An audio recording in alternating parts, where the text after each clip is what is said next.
আসসালামু আলাইকুম ওয়া রাহমাতুল্লাহি ওয়া বারাকাতুহু। আজকে আমরা এই যে এসেছি, এটা হচ্ছে কলকাতা, এই রানী রাসমণি রোডে হযরত মাওলানা সিদ্দিকুল্লাহ চৌধুরী সাহেবের ডাকেতে এই জমিয়ত উলামা হিন্দ আমরা এখানে উপস্থিত হয়েছি।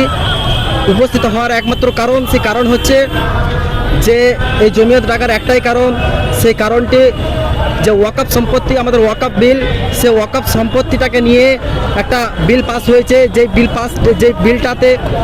যে বিলটা পাস হয়ে যাওয়ার পরে তাহলে মুসলমানদের কোনো অস্তিত্ব থাকবে না এই ভারতবর্ষের বুকে। তখন জুলুমের যে জুলুম শাসকরা যে জুলুম আমাদের উপরে অতিরিক্ত বেড়ে যাবে, তখন আমাদের কিছু করার থাকবে না। হযরত মাওলানা সিদ্দিকুল্লাহ চৌধুরী সাহেবের ডাকেতে যে জমিয়ত উলামা হিন্দ আজকে আমরা এসে দলে দলে যোগদান করেছি। আপনারা প্রত্যেকে হয়তো দেখতে পাচ্ছেন।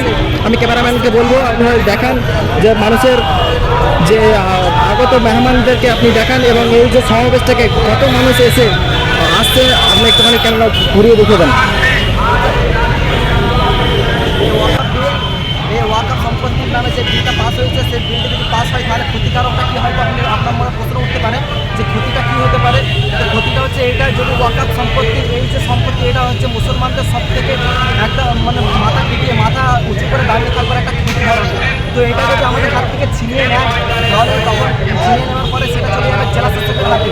যখন জেলা শাসকের হাতে চলে যাওয়ার পরে যখন আমার বাবা ইন্তেকাল করবে, আমার মা ইন্তেকাল করবে, তখন আমাদেরকে কী করতে হবে, জেলা শাসকের কাছ থেকে সেটা আমাদেরকে কী করে সাইন আনতে হবে। সাইন আনার পরে তারপর আমি ব্যবস্থা বুঝতে পারবো। আর যতক্ষণ না, যদি হয়তো ধরেন সেই জেলা শাসক ধরেন কোনো ঝামেলাতে কোনো জায়গাতে ধরেন কোনো জায়গায় গেছে, তাহলে কিন্তু আপনাকে আপনার বাড়িতে লাশ পড়ে থাকবে, বুঝে যাবে, কিন্তু আপনি খবর দিতে পারবেন না, কারণ যেখানে জেলা শাসকের সাইন লাগবে। জেলা শাসকের সাইন না হলে ব্যবস্থা করতে পারবেন না। তখন আপনি বুঝতে পারবেন এই যে সমাবেশটা করার কারণটা কী। তখন ধরেন আপনার ওই জেলা শাসক যখন দীঘাতে বেড়াতে গেছে, তখন আপনি কী করবেন, তখন ওই দীঘা থেকে বেরিয়ে আসবে, দুদিন পরে মজমস্তি করে আসবে, তখন কী করবেন, আপনি সাইন পাবেন, তারপরে আপনার মা বাবার কবরস্থ করতে পারবেন। আর যদি জেলা শাসকের কাছে যদি ঝামেলা হয়, তখন জেলা শাসক যদি সামলাতে না পারে, তাহলে সেটা রাজ্য শাসকের কাছে চলে যাবে। রাজ্য যখন কন্ট্রোল করবে, তখন যখন আমার বাবা আমার মা ইন্তেকাল করলো, তখন আমাকে রাজ্যের কাছে যেতে হবে, সেটা কী করতে, সাইন সিগনেচার করে আনতে। যদি সিগনেচার করতে পারি, তাহলে আমার মা হয়তো কবরস্থ হবে, না হলে হয়তো আমার ঘরেটাই দাফন করতে হবে। আর যদি ঘর না থাকে, দাফন যদি না করতে পারি, তাহলে হয়তো নদীতে ভাসিয়ে যাবে, আমাদের আর কিছু উপায় থাকবে না।